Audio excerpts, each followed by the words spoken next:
I want a brown kid in the future making bands for being mediocre, like, for real. Yeah, that's how you know you made it, honestly. It's like a socioeconomic group. I mean, I don't want to be mediocre. Of course. I don't want to be mediocre. Y'all stay safe. Hey everybody, this is DOST. I'm the host. My name is Rajit Salim, and I'm here with the dreamy R&B queen, REHMA. Hello, y'all. Oh, I don't know where to look. Which camera? This is your camera, right? This camera? Yes. What's up, y'all? Hey, thanks for having me. How are you? I'm good. It's really hot in LA today. Sweating a lot. But a good sweat, you know. You always like the vitamin D. So do you like living in LA? That's a good question. I technically just moved here. Gotcha. Because I was in Berkeley, like I told you before. I was going to school, finishing up 1 year. Most of my school years were online. Really? Oh, yeah. COVID, yeah. So after being online, we only had 1 year left. So I was like, you know what? Let me slam out this year. So I've officially moved back to LA like literally last month. Fire. Otherwise, I've been traveling back and forth. But I've done a pretty good job at that because everyone thought I was living in LA. Yeah. I'm like, no, I just kind of go ghost for a little and then come back when I feel like it. That's fire. And so you're at Berkeley. What were you studying? I was studying sociology. Gotcha. I had like a focus in music and like media studies. Mm-hmm. But most of sociology is just kind of like understanding the problems of the world. Yeah. Yeah. And music was always it for you, though. Yeah. Music is like something I've been doing since I was a kid. Pretty much the only thing I'm decent at. So. Where did it start? Where did like the music start? Yeah, like what was like your interest in music, and then like how did you fall into it? Dead ass. It was like Pop Star Wii Karaoke. Really? Yeah, like on Wii, there's like this karaoke game called Pop Star Karaoke, Yeah. and I would just sing it in front of the TV all the time when I was a kid, and that's what made me want to be like a musician. I started singing when I was like 2, because like my mom would always play like really singy singers like Whitney, Celine, Mariah, you know, the goats. So I would just like start singing a lot as a kid, and then I started like kind of transforming how I felt about it and wanted to like actually be a singer when I was playing Pop Star Karaoke. Yeah. And then my parents found out that I can sing when we were like in Wisconsin Dells at like this water park with my family. There was a karaoke like restaurant that was happening, and I just like went up and sang My Heart Will Go On by Celine Dion. And then my mom was like, oh shit, this bitch can sing. So that's when I was like, oh, I want to do this actually. And They just throw me up on like any stage to like sing. oh wow, so how old were you at that time? I was 8. And so your parents knew this, and they like helped foster that too? No way? In a way, they really did. I mean, obviously there's always a little bit of like, you want to be a singer? Like, Yeah. What do you mean? Well, was it like a pretty desi household? Yeah. No, I grew up in like a pretty traditional desi household, I'd say. Mhm. But, you know, as you grow up, your parents kind of grow up and Yeah. things like kind of change. But they always encouraged me to like, at family parties or like weddings, like I would be the one that they like throw up on stage to like sing a song, like sing for us. And I'd be like, okay. Like So that helped. that's like the jump you're making, right? Because I think these people are so inherently creative in Yeah. film, music, art, dance. But I think when you're first gen and your parents sacrificed so much to get here, and they're like, yes, like enjoy it, play with it. But then when it becomes a career, let's go, whoa, slow down. Yeah. But I'm assuming for you, tell me if I'm wrong, once you started having like your wins, were your parents like more there for you? Even when I wasn't having my wins, like when there was times where I would like perform on stage and I feel like I didn't do good, they'd be like, well, the next one, like, you know, like you'll get better like with time. My dad especially, like he would encourage it like that, but my mom was always like, she was critical in like the most honest, best way. She'd be like, well, you know, next time fix this or feel more confident, like, you know what I mean, like critical in a way where like it was for my benefit. And I feel like she kind of taught me what it means to like just stand on stage and just be proud of like the fact that you're like a woman and like, you know, stunting your shit, like enjoy that shit. Yeah. Are you close with her? Dude, my mom's like my bestie. I love her. Also, she like gave birth to like 2 of my favorite people in the world, which are my siblings. My other sister's been my like intern manager, and Rumsha's my stylist. Shout out. Oh, so it's a family business. It's a little family project, if you know what I mean. Yeah, but you know, it's always expanding, so it's cool. Yeah. So like, what was the moment where you're like, hey, I'm gonna like lay down my first song? Because you were in, I'm assuming, college at the time, or No, I was 14. wow. I was like 14 and I put a song out on SoundCloud. Yeah, it was called Sane, Mhm. and I did it live on the piano, and it's still up there. Don't look at it. Don't look at it, y'all. Please don't search it up. And play it. No, don't look. It's on SoundCloud, and after that, I was just putting music out on SoundCloud until I was like 15, 16. Gotcha. I think when we first talked, you're telling me about how like the music you make about going to like after parties and stuff like that. Yeah, like girl, I wasn't even going to any after parties. You were 14, like relax. But it was lit because I was able to write from a perspective that I hadn't experienced yet. I just knew from like the ears, you know? Yeah. So I was like, damn, imagine once I actually experience these things, how good that pen's about to be is getting even better with time and experience. So that's good. I mean, like your first, like you're in your Mercy area that you're about to close right now, and like I love that, and a lot of that was about like self discovery and love, and you touched on how like there's some real shit behind it, and so like when you're entering that era, what like were you going through, and like what kind of led you into it? Well, what led me into that era was exactly what you said, like self-discovery, like figuring out where I want to go in the music and what I want to write about. At the time, I was listening to a lot of SZA, Janae Aiko, my girl Ari. I love her. So I was just listening to a lot of like that kind of R&B world, and I think that emulated really well. Like in the Mercy Project, you can see those direct sources of inspiration, and they were just very like SZA's like a very honest writer. Janae had a lot of like the cool, soulful, like, you know, harmonies and energy that I liked. But for me, like personally, why I wanted to write about those things was because at the time, not a lot of brown women were talking about things very honestly, like in music, like very few at least. And like it's either like we're making like very like, you know, things that are like direct odes to our culture and stuff like that. But I just wasn't hearing a lot of people talk about like, you know, like, I know y'all be fucking, like, it's fine. Yeah, exactly. It's like we want the next Justin Bieber to be brown, not because he's brown, but he's talented and happens to be. Right? Yeah. Like that's fire. Yeah. It was cool because it was like a lot of young girls relating to it. I mean, most of my demographic is like young South Asian girls, just young girls in general, not just South Asian, but just young women who want something to like relate to, you know? Yeah. So I was just writing from my perspective, and I guess those people resonated with it. No, absolutely. I think even for me, I resonated with it. Slay. Yeah. I mean, no, like, seriously though, it's like I saw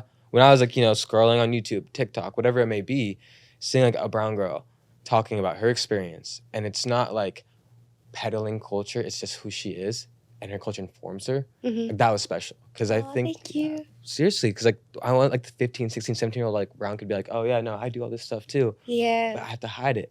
I'm scared to show the world I'm like this.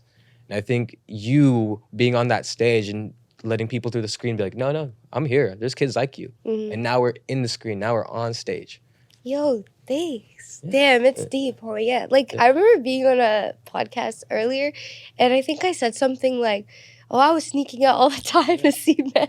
Yeah. And people were in the comments are like, how is this bitch alive? And I'm like, that's the thing. Like, your parents know too, you know? Like, they know you're going to make mistakes, and, like, they won't always be, like, forgiving maybe. Everyone has different relationships with their parents, but the reality is you're not alone, you know? Like, everyone's going through the same motions of, like, you know, navigating this culture in America and also just being in America. Like, it's weird. It's fun. I think at first, like, maybe, like, the older millennials, right, that are desi, they're, like, they felt like they had to choose between cultures. And in reality, we have something really cool to offer. That's true. Where people, I think, want to tap into us. And the way, like think, like, you're scared to have, like, your friend to come over because it might smell. Or, like, a wedding because you're scared that they're going to judge your culture, when in reality, it's just you. Because I know when my friends come to that wedding, they're like, why didn't you tell me to come? Yeah. Why didn't you tell me about this music? This goes hard. Yeah. And I think what we have to do, and what you're doing, right, is making brown kids feel sexy. And when they play your music, no, I rock with this. And they see that, and everyone's gonna rock with you because of that. Oh, you know? Shit. I'm making people feel fire. I love that. That's exactly what I want to do. I just want to, like, make people feel like you're fire. Like, enjoy your shit. Enjoy where you come from. Like, enjoy us. Like, all of us are dope ass people with like dope ass ideas. It's only gonna get bigger and better. Like this is just the beginning too. Like it's expanding. Like our community's expanding. We're making so much room. We're taking up space to make more room for everybody else. You know what I mean? Yeah. I feel like sometimes when like communities are being fostered, there does like, especially in like when you're first beginning to foster a community, there does become like these aspects of like exclusion and like not always letting everybody in the mix. You know what I mean?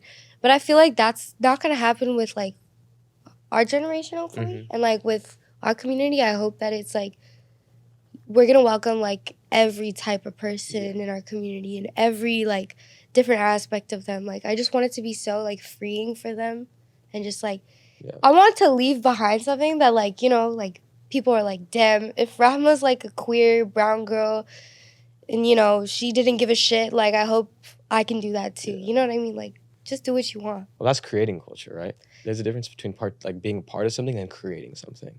Damn, I don't think I created that part. But I'm a part of it. I'm a part of it. Yeah, you're a part of it. I'm a part of the creation. How about that? Exactly. But like just being you on your stage is doing that. And dude, yeah. And like first generation kids, like they're not galvanized in that way. And the beauty and the superpower of our community is that since we're first generation, we're a part of every other group. So like, true, yeah. And all we have to do is just welcome people and just be there. That's all that matters. Yeah. Just hold space for them. Yeah, that's really it. But you're a big manifester too, right? I really am. Like, I don't know if you can tell with my sparkly ass outfit. Yeah. Are you like, I remember like in one of your songs, I think it's like, I'm dreaming of like where I'm supposed to be. Yeah. And I was just like, dang, you quite literally manifested that and you're doing shows and doing your thing. Yeah. Are you like a very spiritual person? I think so, yeah. Like I try not to be like that cringy spiritual guy, but I really am. Like I enjoy putting things out into the world and seeing it come to life. And I think that's just the part of spirituality that is inherent. Like, everything you want is in you already. Yeah. And I say this all the time, but, like, understanding yourself is, like, understanding the world. Yeah. You know? So I just think, like, everything's a projection. So I'm always about, like, manifesting, you know? 'Cause you got to, though. Or were you religious growing up? I was, yeah. I was very religious growing up. But I think I kind of moved away from organized religion in general. Yeah. Because it just wasn't resonating with me at the time. But who knows? Like, I could always find my way back to it. I feel like religion is always, like, a very internal discussion for me. Like, I don't really like to, like, be like, oh, I'm this, I'm that. Yeah. Even with spirituality. Oh, I'm spiritual. I don't know, you know? Yeah. It's always changing. Oh, what religion did you grow up as? I grew up Muslim. Me too. Gotcha. I went the same way. It's more so, you have this organized religion, and then you start looking beyond that and realizing that maybe morality isn't held by like a book or a standard, but by you. Yeah. I think walking out of that kind of reshapes the way you think. Yeah, and I think like, even for example, like people grew up always saying like, oh, Allah is the creator, for example. Yeah. I agree. Like, you know, like your creator is whoever, like there is a bigger force. Yeah. So it's just one of those things for me. Like, if there's a bigger force, however you interpret it, doesn't matter. Like, it's up to you to interpret it the way you want. Yeah. And if it aligns with your morality, then it's fine, right? Mm-hmm. Works out. I still align with my morality, like, regardless of what I believe in. So. Exactly. Gotcha. And were you, like, in high school, like, college, and you kind of stepped away from it? And did you get any flack for it? Or is it something very personal and to you, more internal? It's something very internal. Like, I don't think there was ever a time where I was like, I'm deciding to stop believing something. Yeah. Because I never did. I never stopped believing anything. Yeah. To believe... You know what I mean? Yeah. This is a philosophical thing for sure. It's like, I believe everything. Mm-hmm. If I believe something isn't true, that isn't true. Yeah. You know? Anything is possible. Everything could be true. Exactly. But everything could also be untrue. Mm-hmm. So I'm not the type to be like finite and like cut it off or like that. No, it was never like that. It was a very internal thing where like, oh, maybe I don't practice this as much anymore. That doesn't mean I don't believe in it or don't respect it. I just don't practice it. Mm-hmm. And so nothing's like binary to you. Nothing is binary. I'm queer. Nothing is binary. Nothing's binary. Not religion, not sex, everything we're open for. No, for real. Because queer is like an embodiment. It's about like destroying those standards. Because a lot of these things are like things that we're socialized to. Mm-hmm. Social major coming in. But you know, queerness is like an embodiment. I believe it in every aspect of life. Like nothing is finite. Nothing has to be one or the other, you know? Was that a journey you had to have, or was that something easier for you to walk into? It was like something that I felt like I was always supposed to be. Yeah. I always felt like I was like a free spirit as a kid. Mm-hmm. I always like very like everybody should be allowed to do what they want. Yeah. As long as it doesn't hurt anyone, do what you want, you know? That's fine. And so it was never like, oh, I'm scared. Like, no, that's me. No. It was never scared. It was always like, Rahma, you gotta be confident if you want people to believe you, you know? Cool. Yeah. Do you get that from your mom? Oh, 100%. When she's in her like era where she wants to be confident, like she's like a Cancer moon, you know? She wants to be like in her little bubble, but when she's like with her friends, she's the funniest one in the room. Like, I'm not kidding. She's Awesome. She's that bitch, yeah. What star sign are you? I'm an Aries. Aries. What is that exactly? Educate me a bit. I mean, it's not necessarily that I'm an Aries, that's all I am, because I'm also a Leo rising and a Libra moon. So, I don't know. A lot of people, when I tell them that, they're like, oh, damn, like, you can step on people. And I was like, no, I promise. I promise I don't want to step on anyone. Like, I think it just means I'm, like, passionate. Gotcha. I mean... Passionate and balanced. Mm-hmm. Grounded with a lot of the earth signs in my chart. Do you know anything about your chart? I'm just an Aquarius. You just know that you're an Aquarius. I've been told it's like a very freeing person, but also a red flag. Well, also I think you're resonating with my free spirit because you're an Aquarius, probably. You're probably like, oh, like I like, you know. I want to know your rising, though. I think it's Aries. I've heard. I think it's Aries. I looked it up and I put like, I went to this little thing. It's like, okay, Aquarius and then Aries. You could totally be an Aries rising. What makes I don't even know the difference between like the risings and the suns. It's sometimes people tell you like your rising can emulate on your facial features, and I'm looking at your facial features and I'm like, maybe you could be an Aries rising. What? Yeah, maybe. Do I look like an Aries rising? That's interesting. Do you know where like that came from? Like, is there a science to it? I'll be dead ass with you. I have no idea what I'm talking about. Yeah. So just ignore that. It's just vibes. I mean, literally, like, I'm not an astrology pro. I research it a lot and I read about it a lot, but I don't consider myself someone who can be like, oh, you're this. This is why you're like this. Yeah. Don't ask me. I'll just tell you, Aries, Leo, Libra for me. I'm passionate. Aquarius, you guys are vibes. I like you guys. Cool, yeah. Air signs, fire. Air sign, we vibing. We vibing out here. We vibing. But you're from Chicago, right? Yes. I was born in Houston. Okay. Yeah, we've been all over. Wow. I was born in Houston, and then I was raised mostly in, like, Chicago and suburbs. And then I moved to Southern California, like, 7 years ago, and then I went to Northern California for school, and now I'm here. Wow. Maybe I'll go to New York next. You got to. That's where we're located at. Oh, sure. I gotta go, You gotta come through. Did you like being in Chicago? Is that like a city, like your city for you, or do you feel? Have you been to Chicago? I've like been through it a little bit. I haven't like experienced. Okay, so as a New Yorker, I need you to pull up to Chicago and tell me what you think of it. A lot of people think that Chicago is the cooler New York. Really? No, I'm kidding. Everyone's gonna kill me. The comments. No, but I hear a lot of people from LA be like, dude, I love Chicago people. Like, I love Chicago people because I think New York's people are closer to, like, LA people in the sense of, like, thinking. Mm-hmm. Definitely. I don't think, like, Chicago people think, like, how LA or New York people think, but they kind of have the same vibe. Mm-hmm. What's that big city, like, metropolitan? Yeah, the metropolitan vibe, but, like, I think Chicago people are just more, like, homey. Yeah. They're also just in the middle of fucking nowhere, bro. Like, they're the only, like, big piece of population in that, like, 1,000-mile radius. Like, no one else is there. Yeah. It's a bubble, I'd say. No, it's not a bubble. It's very diverse and different. But I don't know. I love Chicago. Yeah. Was it, like, a very diverse place growing up, too, like, for you? Like, did you grow up in a community, or were you just... I'll be honest with you. Like, it was diverse, but not a lot of people, like, mixed together, you know? Gotcha. Yeah. Like, it was just, like, yeah, it was diverse, but...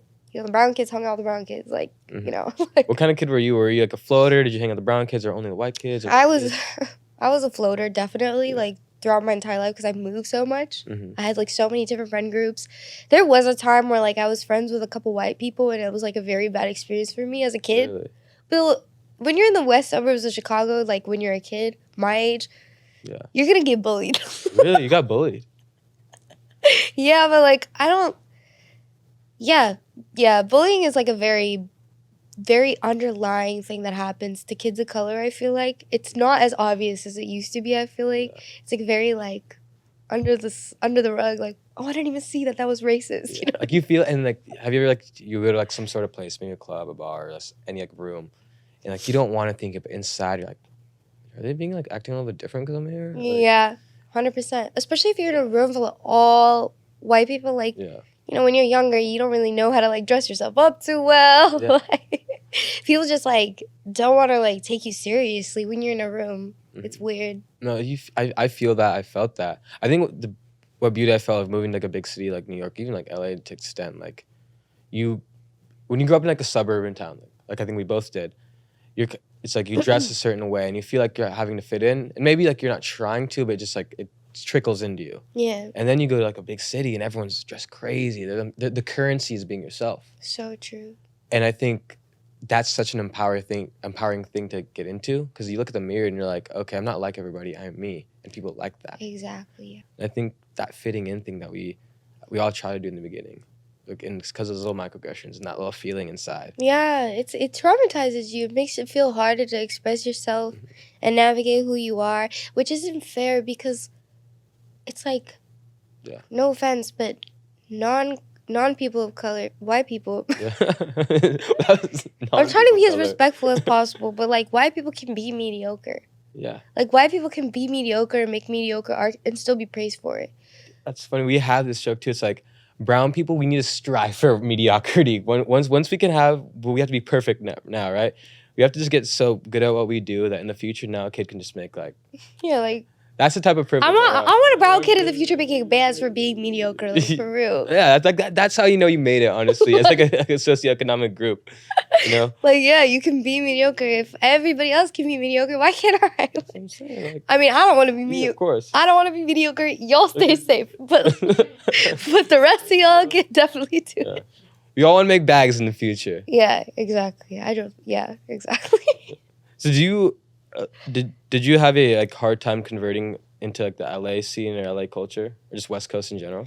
No, I think like LA's is yes and no. Like I'm adjusting to like moving in general. Like I moved to Berkeley and I was like, fuck, like I have to adjust to this, and now I moved back to LA. It's the moving part that's adjusting, but the city itself, I don't really care about like adjusting to the people here. Gotcha. I feel like everybody is going to think a certain way, feel a certain way, but you just have to like stay true to your own mind, you know? What was like the moment for you in music where like, it can be my career, this can be my future? Probably when I put out my first project. Gotcha.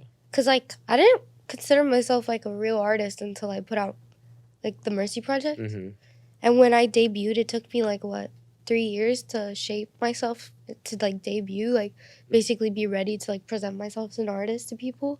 And you're really good at branding. Was your sister and your manager really like involved in creating that for you within those 3 years? No, definitely. Yeah. They helped with a lot of like the creative direction, production, and just making sure that I'm happy. And I like what I'm putting out. That's awesome. As well as Hasib, who helped me produce the Mercy project. Shout out Few Friends.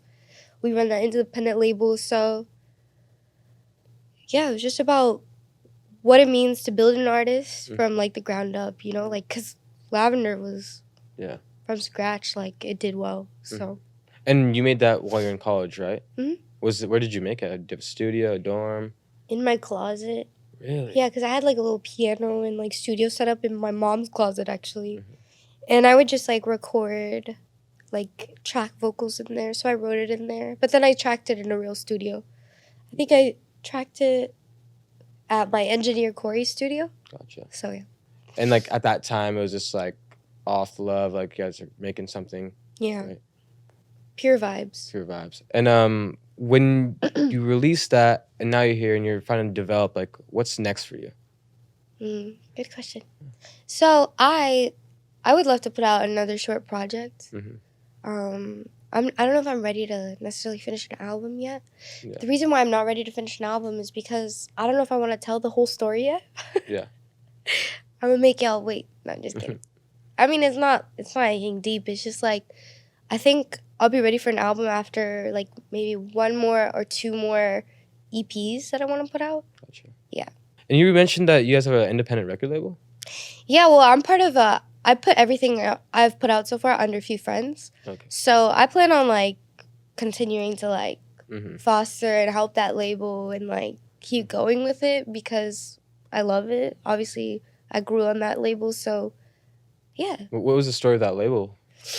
Well, Hasib was freshly I think he had just graduated, so he jumpstarted that label, a few friends, and all it means is, like, it's just a few friends working together. Because that's literally what it is. Like, I got my family, my friends, everyone who helped with the cover art to the music videos, just literally favors from friends. Like, just figuring out the team, and, like, it was just a few friends. So that's where, like, few friends originates from. Also with Hasib, like, all his people are just people he grew up in the scene with, you know what I mean? And are you the debut artist of that? Technically, Hasib is, because he also puts his music out under his own label. But, yeah, I'm the debut artist after. Gotcha. And is there anyone else, or is it still the few friends? It's, we plan on expanding. Gotcha. We plan on expanding. I want to reel back into, like, Mercy, because I know you talked a lot about sounded like a breakup. Do you mind jumping into that? No. I don't care. I'll expose that, man. Do it. Let's hear it. Let's get the tea. Well, what do you want to know?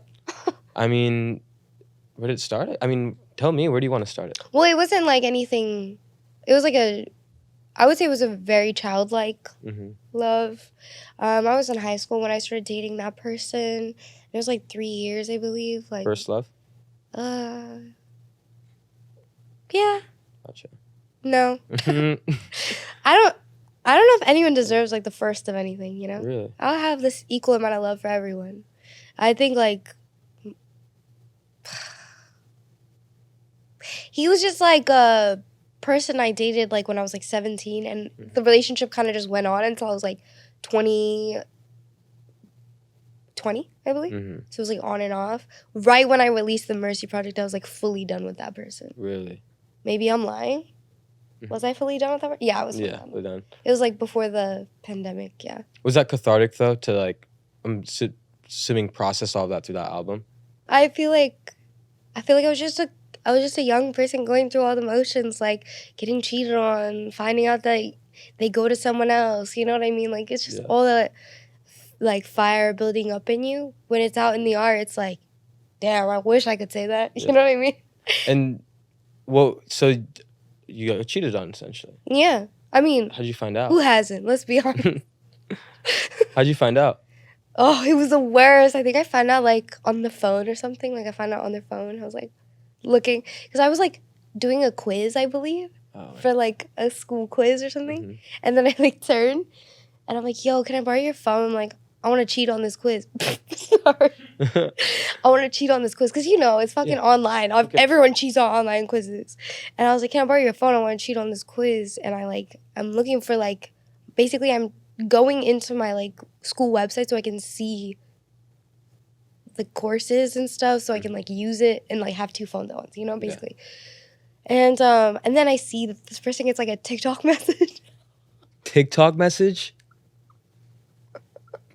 Oh, no. I'm really exposing this man, but, like, he was cheating on me through the TikTok. Oh, no. It was funny, though. Was it a TikToker, too, or? No, it's just some random. On some sneaky shit. Like, on some sneaky shit. And it wasn't just one girl, so. No? No. And so, the phone's in your hand, you see this, you're like, yo. Oh, no. I literally was like, what the fuck is this? And this man looks at me, he's like, what do you mean? Like, that's not even, I didn't do that. And I'm like, I literally was mute. I was mute. You know when you're so angry, you get quiet? Yeah. I was, like, mute. And I asked him to drop me home. I was quiet all the way until I got home. Literally mute. Like, not said a word. Didn't cause a scene. Quiet all the way till I got home. Blocked him on everything. Never spoke to him again. Wow. And you're like, and fuck it, I'm gonna make a whole EP about it. Like, I'm gonna drag your ass. Drag your ass. But it was lit. Yeah. It was lit. I felt really proud of myself. Yeah. What's it like getting that, like, reception after the fact? Now, like, hearing those stories from other people, like, yo, I get it. It's crazy. You know what? It's like I dropped this, like, as an independent artist, right? So for that to be my first project and like just getting that much recognition and feedback for my first thing I've ever put out, I don't think a lot of kids can say that. Yeah. And I don't think a lot of, like, brown artists can say that. So I feel like I did it right for what I was at the moment. And that's all that matters. And I'm really thankful for people just, like, taking it so organically. Like, they actually just loved it, you know? Like, they were like, yo, you're doing cool stuff. And I was like, really? Thanks. Awesome. And you made a few music videos, so it was like the process of getting that for the first time. Because I'm assuming that's a whole other experience that you had to No, learn literally, yeah. I was like, I've never like done a music video like this. It's just Hit List was crazy because I've never seen that many people come together for like a music video. It was just really cool. It was like serious, you know? Like, damn, I'm an artist. Like, I love this. Like, does that recharge you in a way, or? It does. It does. Because honestly, like, I'm that kind of person, like, I'm gonna look I'm gonna look fly regardless, you know? Like, I'm gonna look cool. But when you see it on camera and you see yourself look cool, it's like a different thing. You're like, ooh, I look cool, like, to other people, you know? And then you did another music video that I thought was incredible. You did a song collaboration with Ladke. That music video is fire and awesome. Me and Shreya did not know it was gonna fucking blow up like that. Really? Like, we knew it was gonna, like, turn some heads. Yeah. But we didn't know, like, it was gonna be so cool. Like, it was like a little movement. It is a movement. It's like a little movement. We all hate men together. It was a big middle finger to toxic brown guys, essentially. Yeah, exactly. Yeah. That's awesome. It was just really cool. Like, it was, and I mean, it's for the community though. Like, seeing that and being like, yeah, these are these two cool, sexy brown girls, and we're fucking tired of your guys' shit. Like, let's make an anthem. You guys created an anthem. We did create an anthem. Yeah, it was fire. It was like one of those things where we're like calling out real shit though. Like, why do we have to be like always worried about and self-improving and like getting, as women, like always trying to be the best for people who do the bare minimum. Yeah. Like, you guys get your laundry done by you guys are still mama's boys. Yeah. Like, you still don't even pay for things. You know what I mean? Like, I got my life together. You don't. Like. Yeah. And that's like a unique thing I think a lot of like Christian girls go through too. Like, the guys, like, I know, like, we get babied. I know a lot of brothers and sisters who are they get away with everything. And meanwhile, the sisters like working, like building the career, and they're not even getting any credit for it. Exactly. And so like, that's why I love that video so much. It's like, no, we out here. We're doing the thing. We out here, yeah. And you know what's crazy? The taxi scene? Yeah. Bro, that shit was crazy. Like, what's the story behind that? It's just crazy that we were able to pull that off. Like, that was crazy. Did you just like knock on like the taxi guys' like company, like, yo, can you do a scene here? Or? Let's just say Priya, the woman who directed, she, in New York, you just know people. Yeah. You just know people, and I think she just knew a guy. Like, so she was like, yo, we're gonna go to this taxi place. We need to get a shot there. Like, and I was like, okay, I'm down. So it ended up being my scene, like, where I was like, where I enter, and I was like, this is insane. Like, this is so, like, I've never seen this before. Also, my parents they've driven like Lyfts, Ubers, like, you know, the immigrant parents, like, they go through this trials and errors of like, you know, oh, I drove taxis, I did this to like make my life in America. It was really cool to see a full circle and us like owning that shit and just like, it was tasteful. It was really tasteful. It was subtle. It was cool, and it was like, there's nothing wrong with it. Absolutely. It's just fire. Like, it's just fun. Yeah. How did that song start? Like, where was like, did you guys start within DMs? Like, yo, like. We started in the DMs. She I think she followed me on TikTok, and she was like, yo, I really like what you're doing. Would you be down if we made a song together? And I was like, yeah, dude, like, whatever you want me to hop on, like, I'm here. Like, let me know. And she was working on this song, Ladke, and she only had the hook, I believe, or something. Or she sent me, like, a demo of, like, Ladke, and she was like, would you feel comfortable on a song like this? And I was like, honestly, I don't sing in like fusion, like I've never done that, but I'm down to like hop on this and be a part of it. Like, I love this, like, this is sick. And I was like, girl, this is a bop, like, wait till I add my bars, like, hold on. So me and her, like, I think I did like one pass of a verse, and then we worked on one together, and we liked the second one, so we finished it. I recorded it on my own with my friend Saad. He's another artist. But yeah, I just recorded it with him, and then I sent it back to her. She's like, oh my God, this is going to be fire. So then, yeah. And then she came to LA. We did a few things for it, like preparing the release and stuff. And then we went to New York for the music video. It was fun. Yeah. What was the reception like after tapping into that, like, sort of that community with your music? Oh, it was crazy, dude. they ride hard for fusion shit. Yeah, they do. They love fusion They ride stuff. hard. Like, it was kind of dope. Mhm. It was dope. It was like one of those things where I'm like, damn, like, I have never seen so many people come together for like a song like this. Like, we're really dragging men, and like, this is not normal in our culture. Yeah. It's not normal. I remember, I think it was like Curtis Mhm. who said, he was like, oh my God, I just heard a brown girl say dick. Like, like, I just heard a brown girl say dick in a song. And I was like, yeah, it happens. Yeah. It happens. I'm the first. I am the first. Big dick. I hope not. I really hope not. Honestly, I might be the first. The first brown girl to ever say dick on camera. Oh, no. Probably not. It's also interesting how, like, in a way, TikTok brought this whole like, community together too. Have you noticed? Is like your algorithm like that, where like all of us kind of like started reaching each other and created this community? Yeah, I think so. Mm-hmm. It was funny because I remember that I was working with this producer from East London, and I think he's also South Asian. He is South Asian, yes. And he was like, it's crazy because, like, he's like, I swear, like, all you artists in LA are, like, tapped in with each other. And I was like, yeah, we are. Yeah. We're tapped in. Yeah, he's like, yeah, but, like, you know, like, what is it like? Like, you know, I'm sorry, my accent is horrible, but he's like, what is it like? How'd you all find each other? Like, do you guys just know each other, like, friends of friends? And I was like, I don't know how this happened, honestly. Yeah. Like, I don't know how everybody knows each other. Have you ever been to London? No. Should I go? I think your accent's really good. You might be able to fit in. I don't think I'd be able to go. Why not? Because I personally am scared of Europe. Let me tell you why. They have castles. Like, they're the OG colonizers of the world. That's a little weird. Like, won't they treat you weird there? I don't know. I'm like, damn, look how bad it is in America. Imagine if you're in fucking Europe with those castles and shit, bro. I like those places. I, like, don't know if I would go to Europe other than for, like, music. Yeah, Because I would rather go to, like, Thailand or something. that's fire. I'd rather go to, like, Korea. Mm-hmm. I would love to go to Korea. Have you been in Asia or Southeast Asia? Gotcha. So have you ever been like back to your family's home?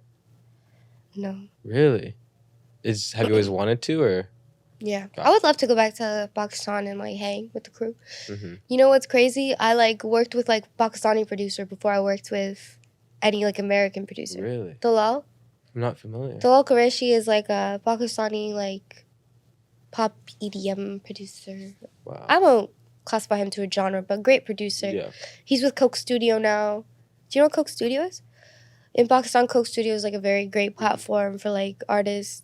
Really crazy Pakistani artists go on there. Like, some of my favorite, like, Abdul Parveen. Like, I love Misha Shafi.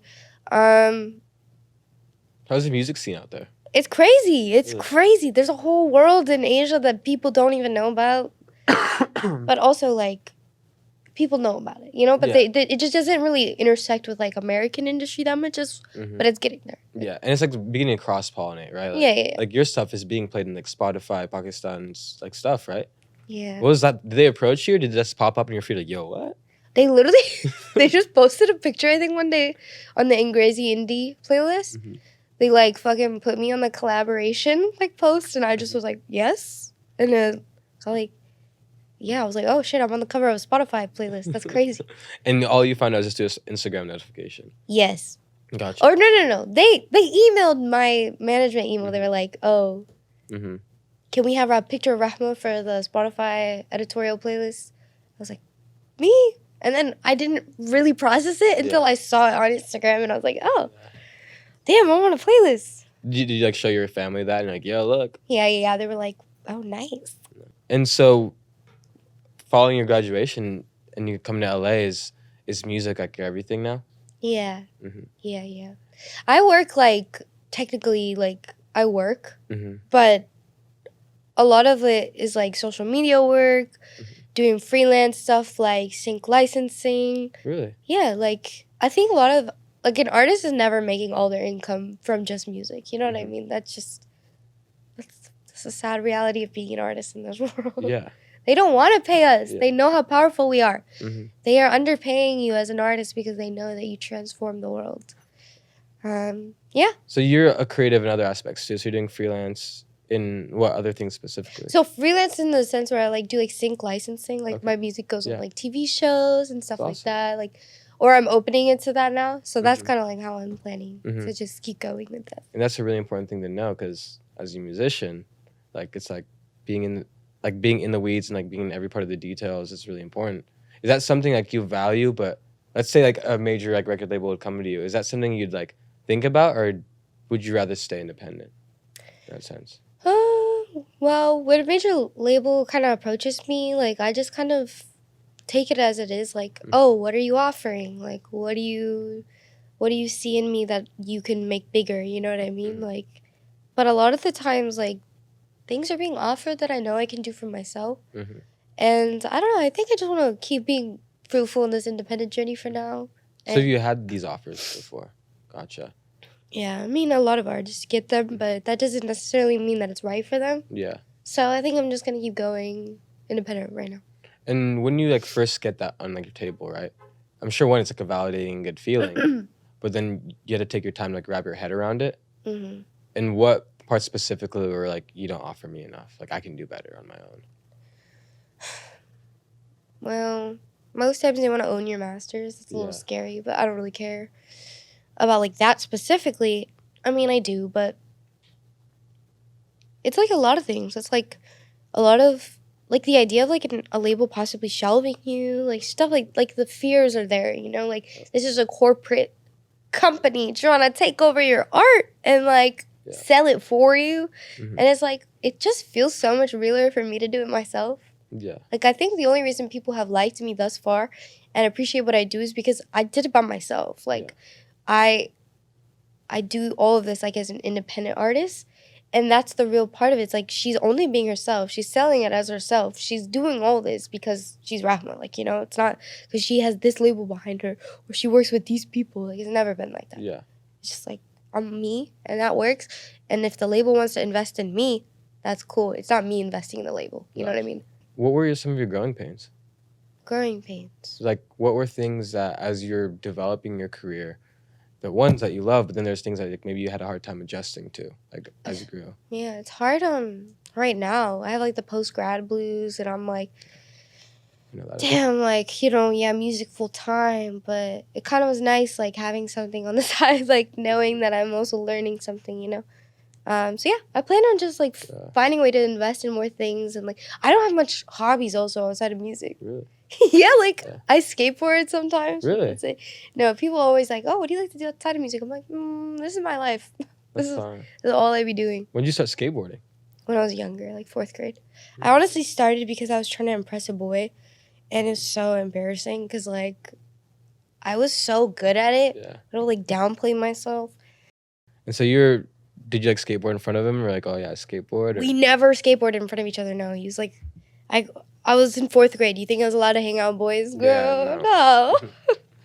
No. Yeah, it was funny, though. And you just did it, like, here and there going up? Yeah. That's awesome. pretty much it, yeah. Yeah. Did you have a moment where, like, this is the decision I'm making? Or were you like, no, this is always a part of it? No, it's always been. Gotcha. That's fire. Maybe when I was like 14, Mm-hmm. but it wasn't like a real decision. Mm-hmm. Just like, okay, I'm just going to go with what I know. Yeah. And who were like the people who kind of like helped you along the way most? Like, is there like a team you had? Probably REHMA, my older sister. Gotcha. Yeah, she was like the first person to record like me singing. Mm-hmm. Like she like did my first YouTube cover when I was like 10 years old. Like she recorded it. Mm-hmm. She put it on YouTube for me. She didn't want to. My mom forced her because my mom didn't want me on the internet alone. Really? Yeah, but then I just kind of stuck with REHMA through the years. I was like, REHMA, can you come with me to this studio session? Like, Mama won't let me go alone. That's awesome. So it was like that. Like REHMA and I both just kind of learned with time. So it's 3 sisters. Yeah, and one little brother. One little brother. How old is he? He's I think he's 18. Gotcha. Or he's turning 19. And is he a creative too? Yeah. I think he's more into like film. Gotcha. So that's fire. I think he's into it, but he's still like finding what works for him. But I think he's really good at film, so I think he might go into that. So where do you think it all comes from? Because it sounds like all the people you're surrounded by growing up are creatives as well. I think it comes from obviously being in a creative household because they're creative. Like they're funny. Also, I think creativity is like it can be fostered and built. Mm-hmm. I personally, because I'm a creative, I have just always what's the word? Magnet? I've always attracted other creative friends, you know? Like, even in high school, I only wanted to be around creative people, so. I really appreciate you coming, and yeah, keep doing what you do. It means a lot to other people in our community, but also outside of it, you're making music that is killer, and the world's gonna love to hear. Thank you. Do you have anything to say to your camera? I think this is you right here. Yeah, I'll say. This is bad. I don't know. Oh, okay. Understanding yourself is understanding the world. So make sure you know what you want to do so you can give that to the world, you know? Like, if you want to be an artist, make sure you fucking do that. I believe in you. I don't know who would be watching this, you know? So, like... Hey, people. Just believe in yourself and keep believing your work. Keep believing in your work. You got this. Cool. Thank you. All it takes is one look. We're starting again, already hooked. We're calling to when we could just feel. Mama told me that time will just heal. You could feel the rush when we touch. Now we ain't touching, but it's just as much. I'd be lying if I said I want you.